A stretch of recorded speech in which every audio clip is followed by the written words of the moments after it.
Good evening. Please be seated. It has been such a joy to work with the Alabaster Group. I'm excited that they put this together, but I do have one major complaint. Whose idea was it that I would follow Heidi Baker? That is horrible. Oh my goodness. Now the pressure. I thank God that I have such great stories to be able to tell you, because everybody was wrecked. I was like, how do we keep going? Let's just say the Lord let it go on into prayer and let's go on to dinner. The good news is we have about an hour, I think. The bad news is I have about 30 minutes of material, but I promise I'll make it feel like an hour. I have been working together with the Chinese church for actually about 20 years. I've been working together with Brother Yun. Brother Yun was one of the people that brought me in. I met him in the 1990s. He came to my house when I was living in California. At the time, I was in the Marine Corps. My background is I was in special operations. I was a scout sniper. So having a communist visit my home in California wasn't my idea. It was my Swedish wife, and it changed our lives forever. If you haven't heard, allow me to be the person bringing you the good news. Today, in China, where I live, we are experiencing the world's largest revival.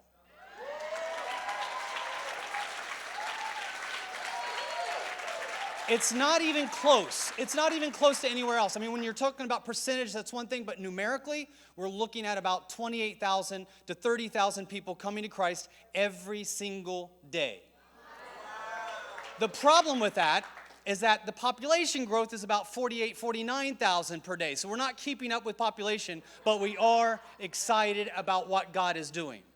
And if you haven't heard about this vision, Back to Jerusalem, I'm going to be sharing about it tomorrow.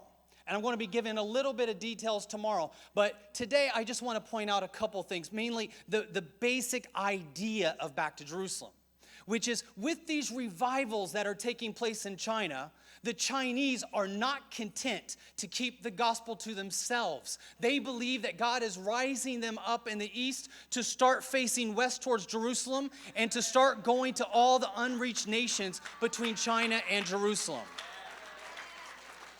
What is amazing about that is the fact that the Chinese are accepted everywhere.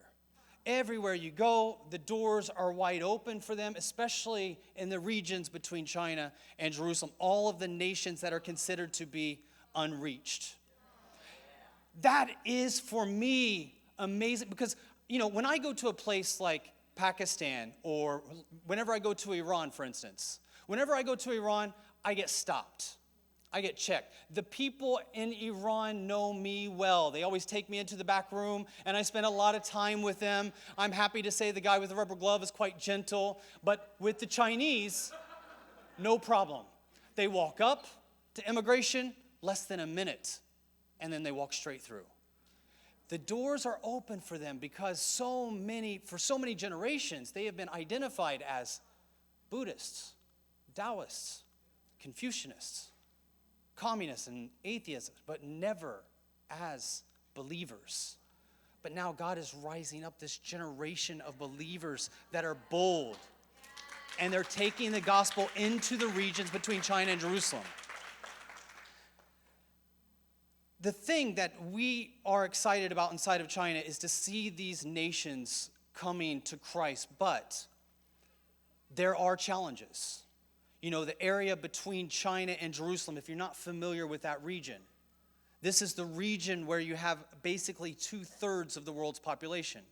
So 2 out of every 3 people that are born in the world today, they're not born in North or South America. They're not born in Europe. They're born in this window, in this region between China and Jerusalem. So think about this for a second. 2/3 of the world's population. This is also where we have about 9/10 of the world's unreached people groups. So 9 out of every 10 people who've never heard the name of Jesus. And we're not talking about people like your angry Uncle Frank who just doesn't want to hear about Jesus anymore. We're talking about from the time that they're born to the time that they die never hearing about Jesus. 9 out of 10 of them live in this region. So when you think about missions, where do you think the main focus would be? When you think about reaching the unreached, when you think about completing the Great Commission, for us, that is what we are focused on, completing the Great Commission. Why? How many people here want to see Jesus return? We all do. Or I would say that we all do. I don't know if we all do, but I would think that most of us do. I didn't come from a Christian family, okay? So when I first heard about the idea of Jesus returning, I was 14. I was a new believer, and the pastor said, we all need to pray for Jesus to return. Sounded like a good idea. I mean, it didn't sound like a bad idea. But then he started crying out for God to come back, and he started wailing and praying. He was praying with such fervency, I thought maybe he had committed a crime, and he wanted to get out of this world before the cops came.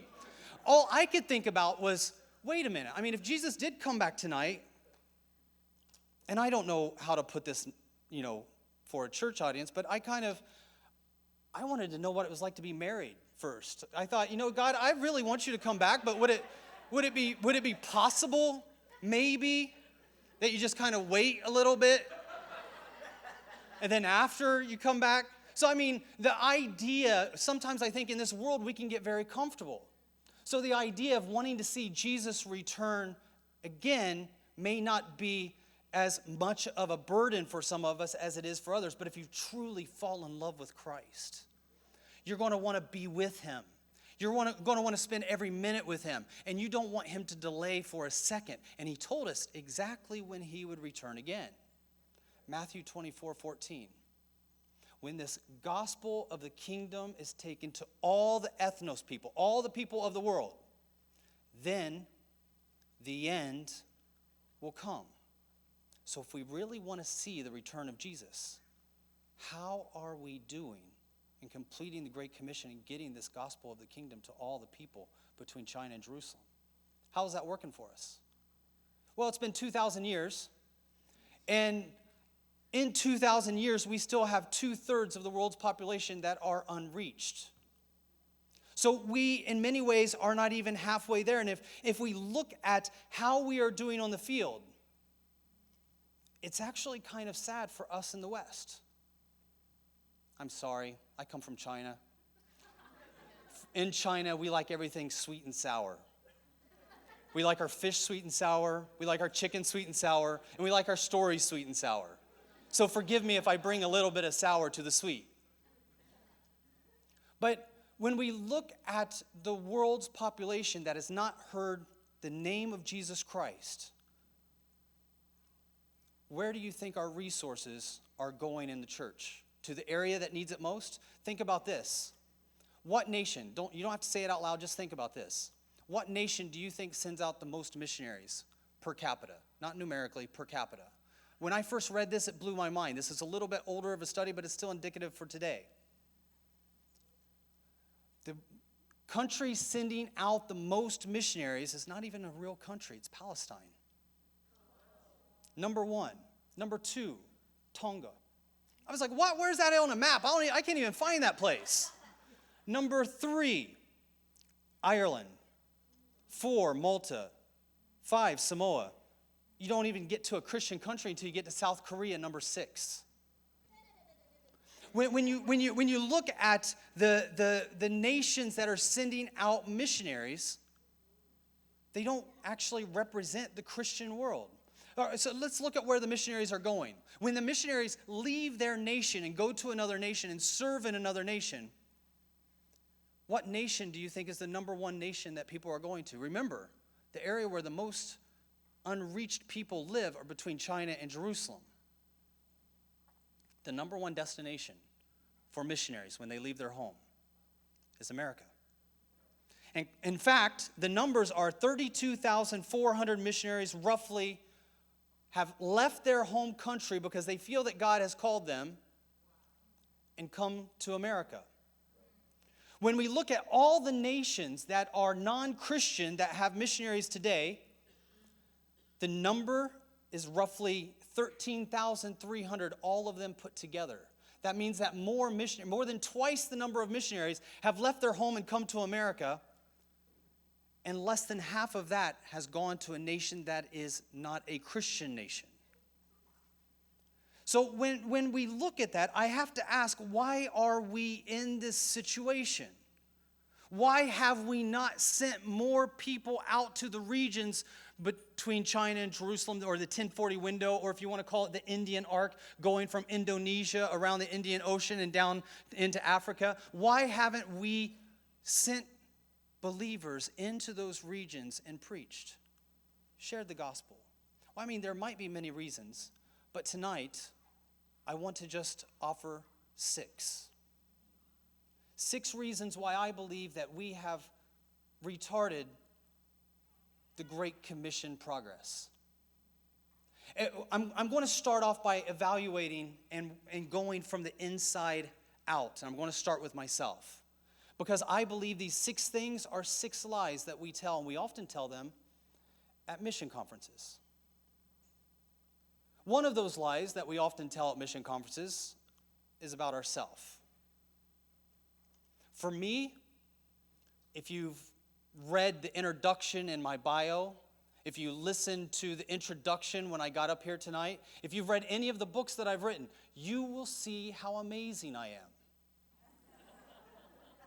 And if you don't know from that, if you've never read the books, if you didn't read the bio, if you walked in after the introduction, don't worry. I'll spend the next 2 days telling you exactly how amazing I am. Because I'm an American. And as an American, we have a gift. And one of our gifts is self-promotion. And I can be quite good at it.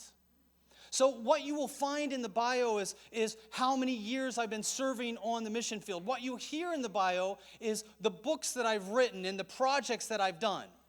And if you listen to me in the next couple of days, I'm going to be sharing with you some of the things I've done. But what you won't hear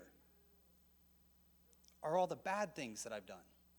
What you won't hear is the many failures I have. What you won't hear is how I've misplaced and misused mission funds. I've done things so bad that I would not say them if I was in a dark room with the lights off and nobody else is around and I was there by myself. And because we are not always honest about our challenges, we often promote a facade of what we're doing on the mission field that sounds greater than what it is, and Christians believe more is happening than is happening, and they get a false report. Now, if you think that I'm going to tell you what I've done on the mission field that's wrong tonight, you're wrong. Because, see, this is kind of like a date. And if you ever listen to like the comedian Chris Rock, on a date, you don't really meet the real person. What you meet is their representative. So you're not going to, you smell your best, you look your best, you talk your best. I'll tell stupid jokes and you'll nicely laugh, right? I mean, that's how this relationship of kind of getting to know each other works. But there's still things that I have that I don't really share and I'm not open about that keeps me from telling you what's happening on the ground. The second thing that I think that we often are not honest about is numbers.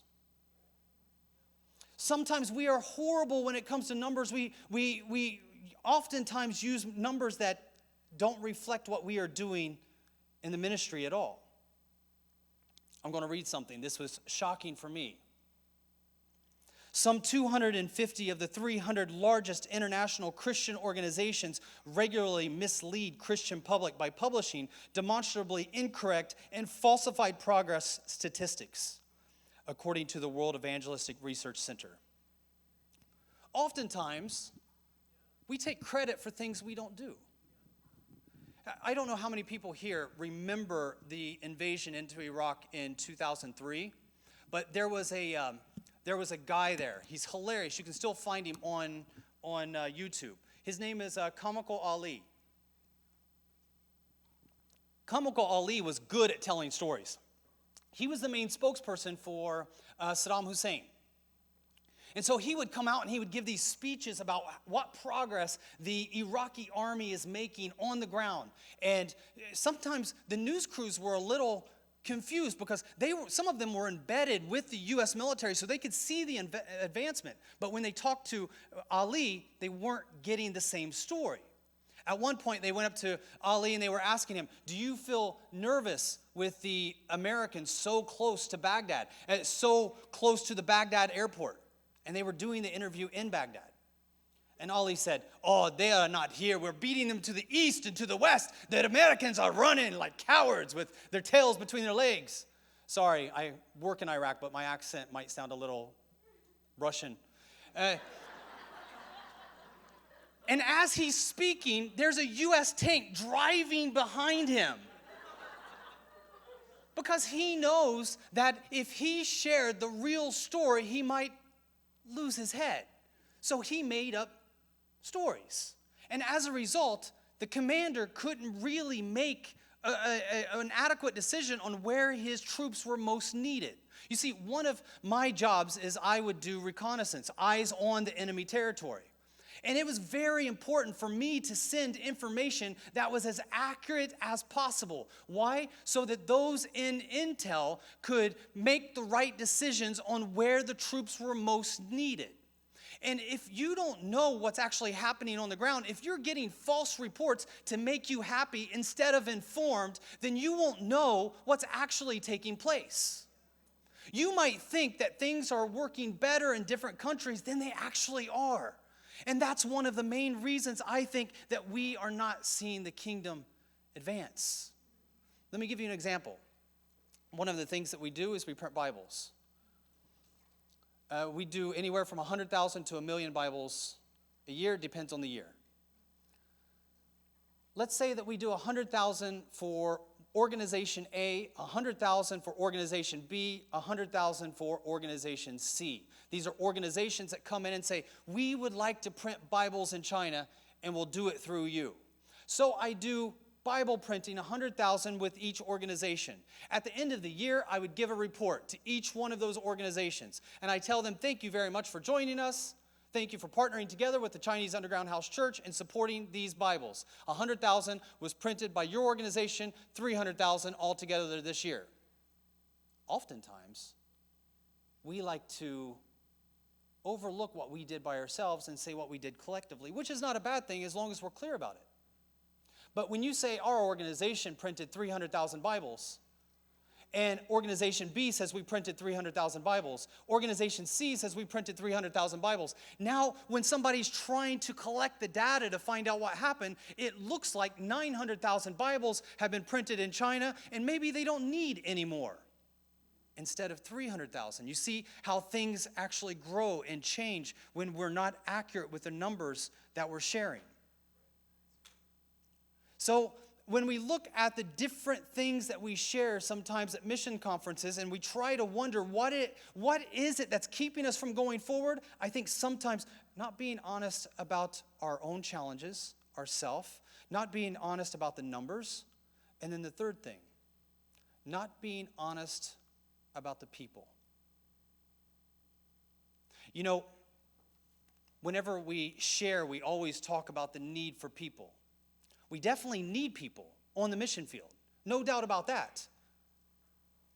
But we actually have more than enough people to carry out the Great Commission. Get this. We have right now roughly for every one unreached people group, for every one single unreached people group tonight, we have at least, if not more, than 78,000 evangelical Christians. Would it be possible for each of those 78,000 believers to adopt one unreached people group and try to get them the gospel in their lifetime? I don't even think that requires faith. When you look at the number of people that are evangelical Christians and those that are unreached, we actually have 9,000 times the manpower needed to complete the Great Commission. When we look at the numbers for the number of people that's needed, listen to this statistic.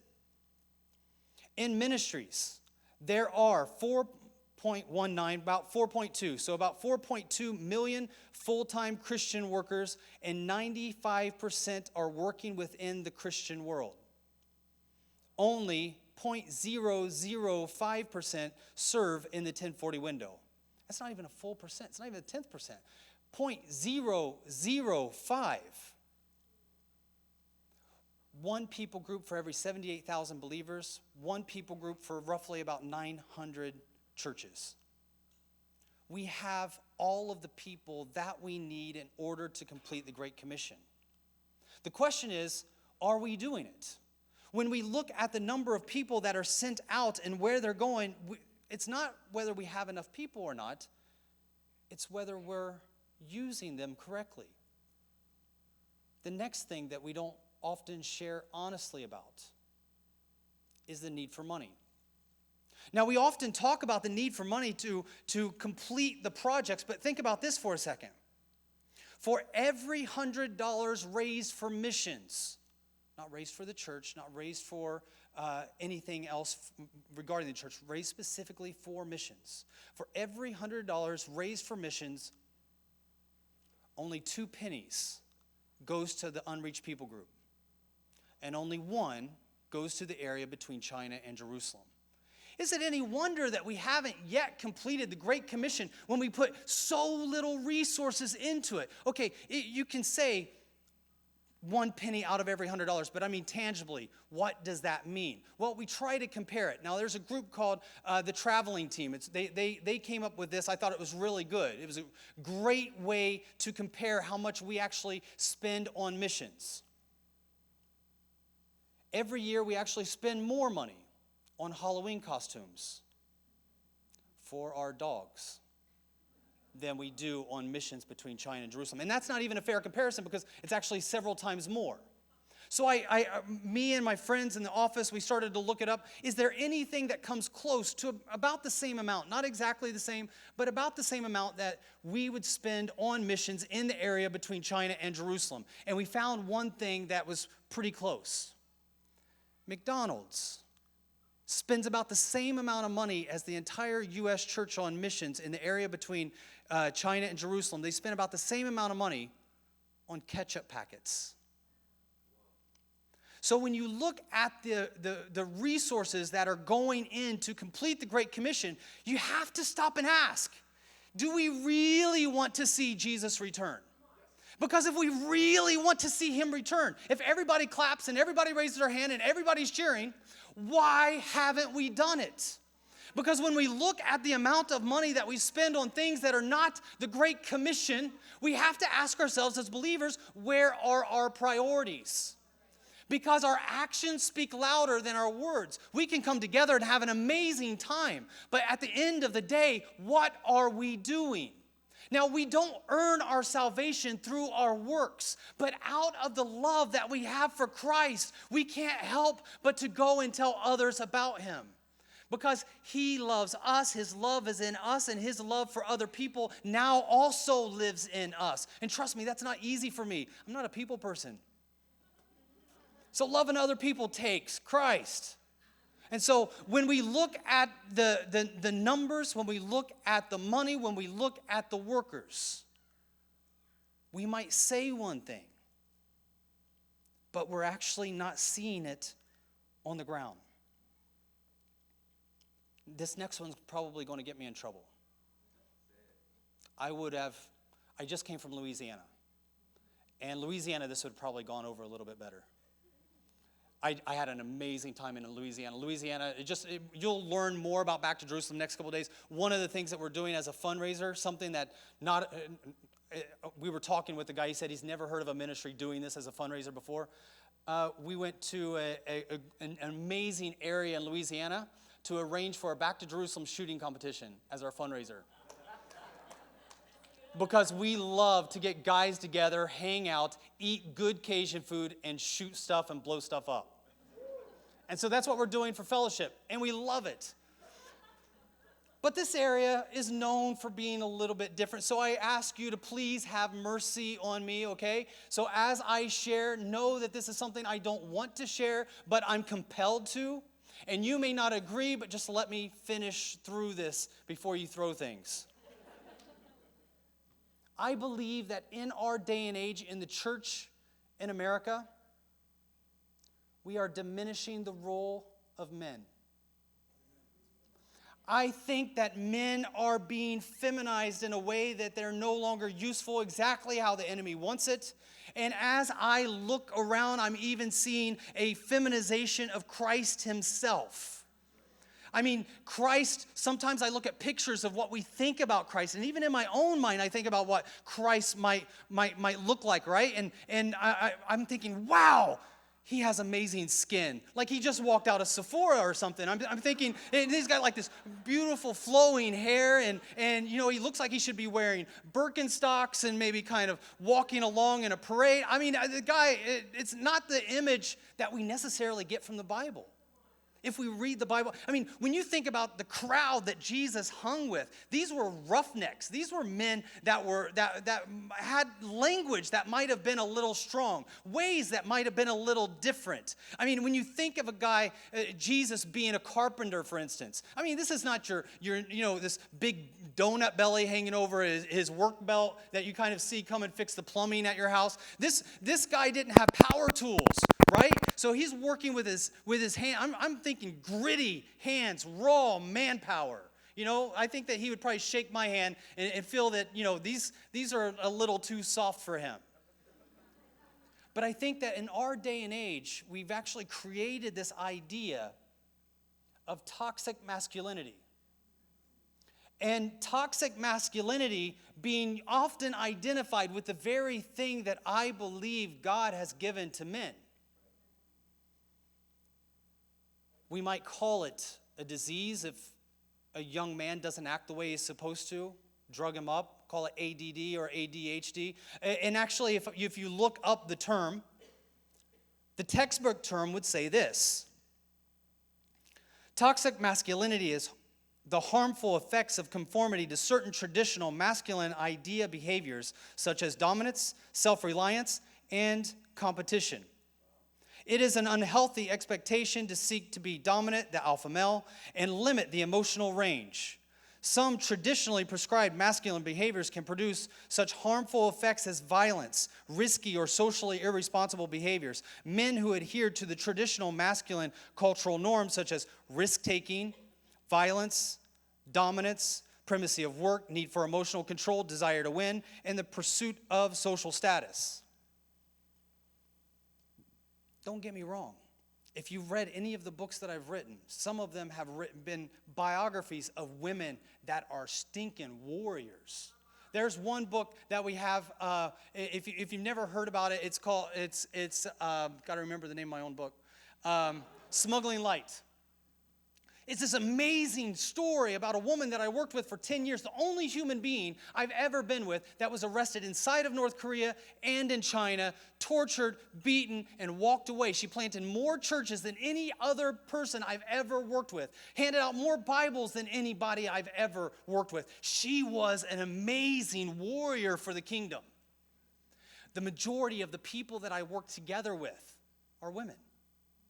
All of the projects for China and North Korea from Joyce Meyer, I run. So don't misunderstand me when I start talking about men. It's not to diminish women, but it's to highlight those characteristics that God has given to men that pierce into dark areas, that force their way into areas that it's not supposed to be, that provides protection for those that need to be protected, that kind of strength that stands as a shield when the wolf comes knocking at the door.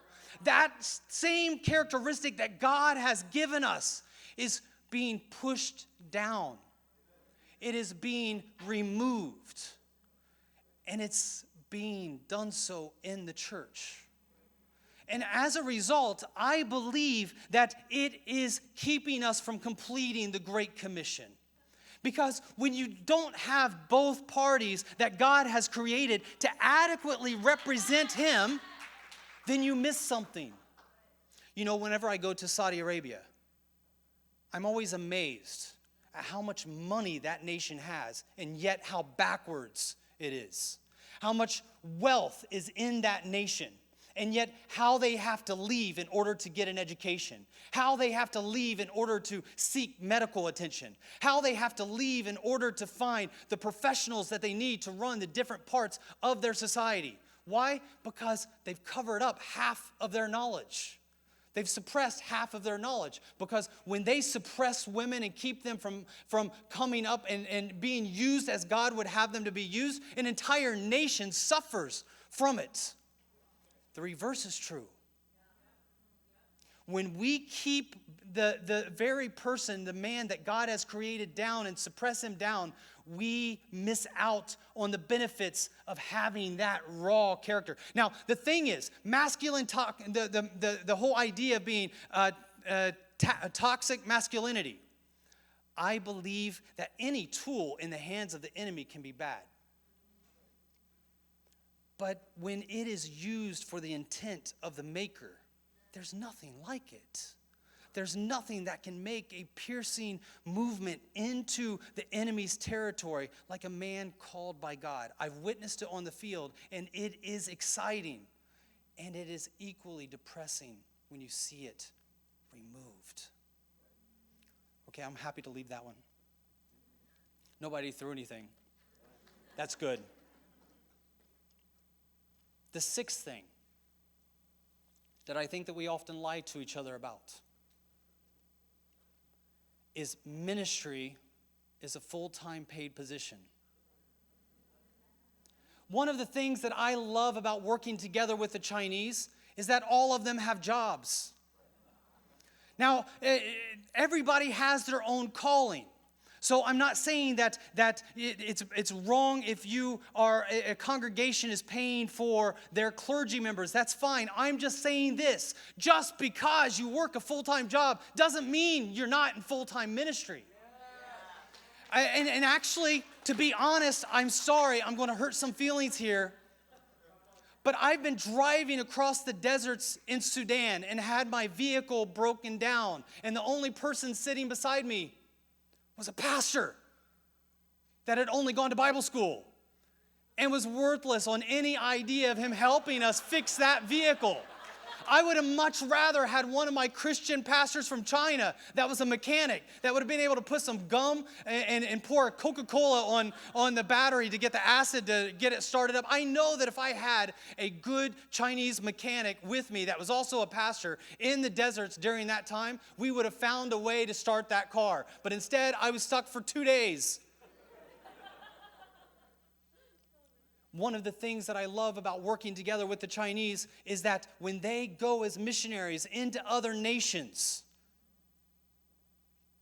they're not raising money from the church to be able to send them. The vision of the Chinese church is to send at least 100,000 missionaries. The idea of the church inside of China financially supporting them until eternity is just not sustainable. The only way to make that work is for the Chinese to go out the way the first century church did, to take every opportunity to get into those other nations, and if a job presents itself, then so be it. And here's the great news about many of the countries that the Chinese work in. Those nations know that Chinese do all kinds of labor jobs, so they're welcoming them to come on in. When the Chinese go in, how many people here have heard of what's called the One Belt, One Road? Okay, some of you have not. The One Belt, One Road is the largest financial initiative in the world today, started by China. And this One Belt, One Road initiative is this multi-trillion-dollar project to start all kinds of different projects and through communication, through transportation, and through business from China all the way back to Jerusalem. Now, it's all the way back to Europe, but they're not really focused that strongly on Europe. It's mainly the Middle East, Africa, and Southeast Asia. The exact same road as the Chinese are taking, the Chinese believers. The beautiful part about that is the fact that the very president that persecutes the believers inside of China, which I'll get into more, because we're actually going through the toughest time of persecution in China in the last 2 decades since I've lived there. But the very person that is persecuting them is also paving the road for them to go out and get into those other nations. The very plan that the enemy has put together to smash God's people is somehow being miraculously put together to assist the Chinese to complete the very mission that the enemy does not want them to complete. Trust me, the enemy does not want the back to Jerusalem vision. I heard it said this way when looking at the persecution of Christ and the crucifixion of Christ. If the enemy would have known what the crucifixion of Christ would have meant, he would have killed anybody that would have attempted to crucify Jesus. Here we see inside of China this back to Jerusalem vision where the Chinese are going in and doing jobs that many of them are known for in these regions and using those relationships that come naturally through business to share the gospel and preach to the lost and to share about Jesus for the very first time in the most unreached areas of the world. Just before I came to the U.S., I sat down with one of our team members from China who is working inside of North Korea, is inside of North Korea as I'm speaking here today. And I was asking him, how are things going? He's like, oh, it's so tough, it's so tough. I was like, can you tell me anything about how reaching the people in North Korea is going? It's not easy, it's not easy. What about the business? How's the business going? Oh, business is going good. Have you been able to share with anybody about Jesus through the business? Oh, yeah, every day. Have you seen anybody get saved? Yes. We use our business for church. It's like, well, I wasn't asking you if you had a brick and mortar building and holding altar calls in the middle of the street during the day, but he had already started church work naturally from the business that he has inside of North Korea. I think sometimes as a church, we have declared war on work. In the way that if you have a full-time job and you're in ministry, we just assume that you suck at ministry. Because if you were better, you wouldn't have to work. You could do that full-time. And sometimes, with the Chinese, you get to thinking that, you know what, if we didn't have to work so much, we could have more ministry. But the Chinese tell me, no, that's not true. We actually have a lot of ministry. I'm reminded of I like to go running every morning. It's kind of how I wake up, and I have plenty of time. I like to wake up early. My wife wakes up later, and she would like mornings if they came later. So I have some time where I'm alone and she's not there. So I usually use that time and go for a run. And I began to think. I thought, if I didn't run every morning, I could spend more time in the Bible. I could spend more time preparing my message. And so for about a month, I stopped running. What I found was I just spend more time wasting on the internet, wasting on Facebook. I spend a lot of time talking to God when I'm out doing what comes naturally to me in the morning. Sometimes we think about this. We think about, I need this time for prayer, as if it's a separate activity. I have learned together with the Chinese, you just never stop.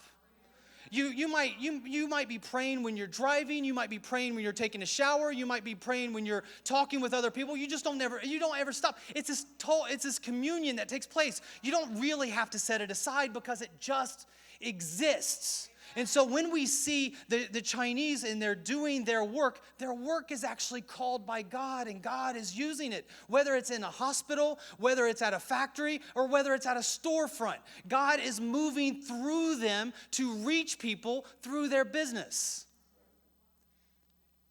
And they're doing amazing work. And I will be sharing more about that tomorrow, but I just wanted to point out those 6 things that I think that these are misconceptions. These are lies that we often tell. The lies about ourselves, the lies about numbers, the lies about money, the lies about workers, the lies about men, and the lies about work. Why do we do this? I believe that we do it because we're a little confused, maybe, on the role of the church. What we are called to do. If I look at the book of Romans, I am going to pull up some scripture so that we can feel like We had a proper meeting. Romans chapter 10, verse 14 to 15. Very well-known scripture. Many of you don't even have to open it up. Romans chapter 10, verse 14 to 15. My Bible might read a little bit different than yours, but it says this. How then can they call on the one they have not believed in? And how can they believe in the one in whom they've not heard? And how will they hear without someone preaching to them? And how can anyone preach unless they are sent? As it is written, how beautiful are the feet of those who bring good news. This is a letter to the church in Rome.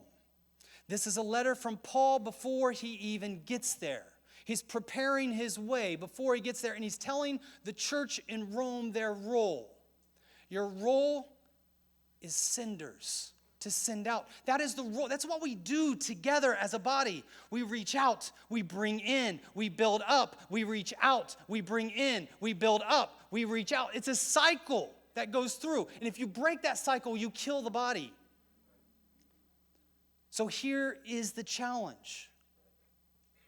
The challenge is, I think, as a church, we have forgot our sending role. So what happens is, when missionaries, our workers, come from the field, sometimes they're tired, they're beaten, they're dragging themselves across the line. They barely have the energy to make it back. They can't remember when it was that the last time that they had a warm shower.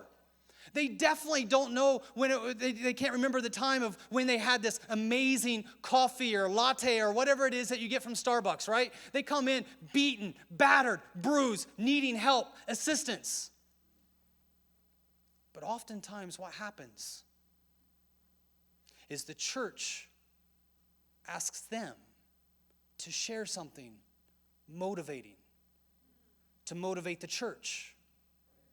The church is looking to be lifted up by the missionary. It's a reversal of roles.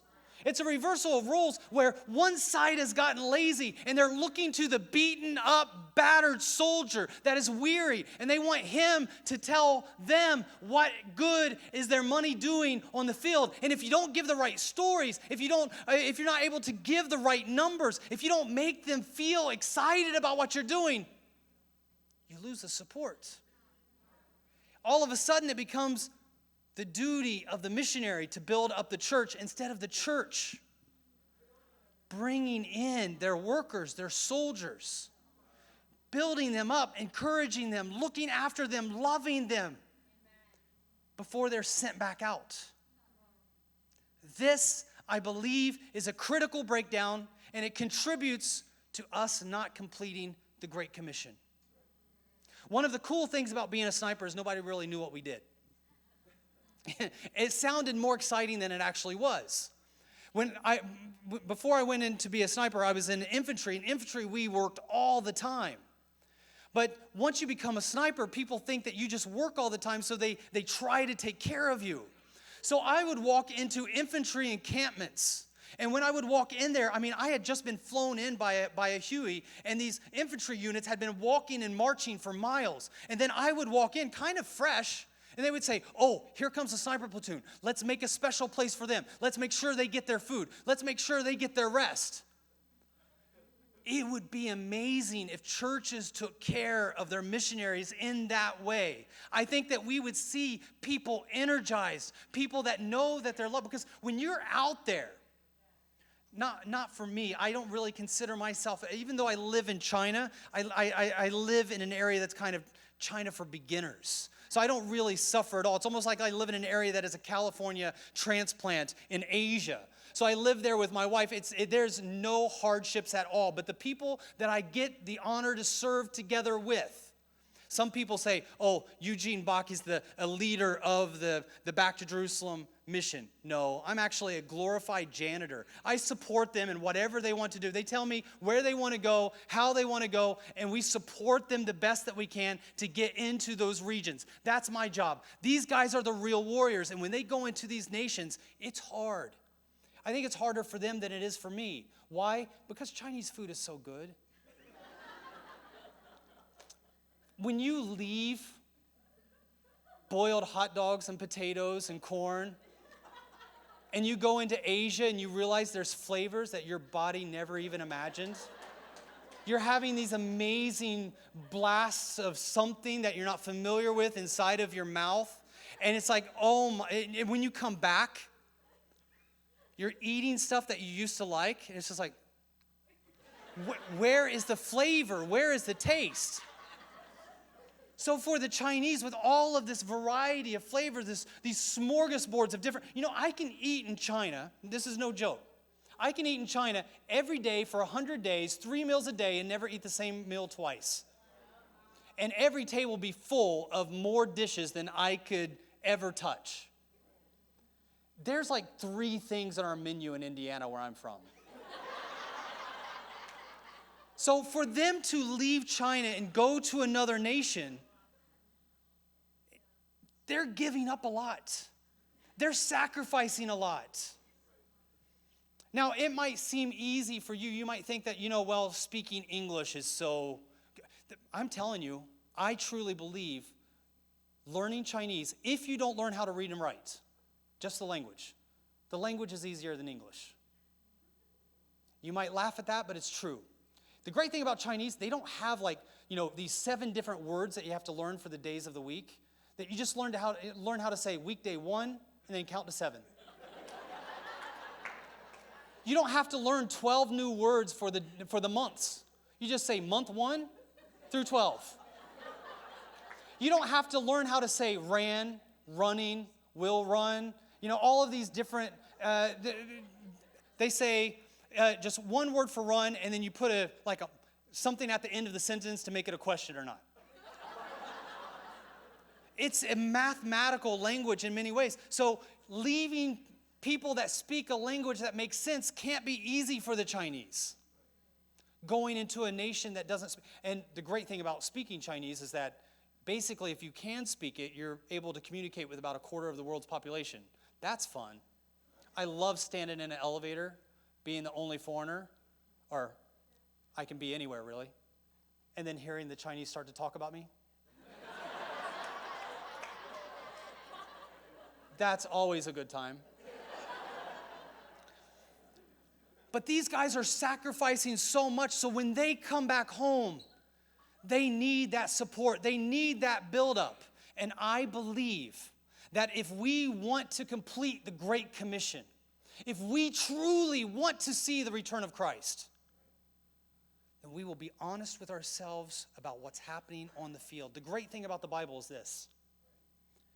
It goes out of its way. The Bible is the only religious book that I know of that goes out of its way to tell you about the good part of the heroes and the failure of the heroes. It is an honest book that looks at the good, the bad, and the ugly and shows the redemptive power of Christ. Can we all stand together and pray? Tomorrow I will be sharing more about what we are doing inside of China. And I've got some cool toys, little mechanics, these little devices that we are using on the field. The great thing about working in China is they make almost everything. And if it doesn't exist, we design it. And if it does exist and we don't make it, we still find out how it's made and make it ourselves. Dear Heavenly Father, we thank you so much for your word. We praise your holy name for every opportunity that we get to be with one another and exalt your holy name. We praise you, Father, for this time, and I pray as we walk out those doors, may we not be the same. May we not be the same as we came. May we not be fulfilled with what we have here, but may we be even more hungry to see the lost reached in your name, Father. May we not be satisfied with what we have done, but may we continue to drive to go more, to go further, faster, deeper than the word has ever gone before, penetrating into the darkest regions of the world and setting the captives free until you return again in your holy name. Amen. Thank you guys so much for this opportunity. I pray.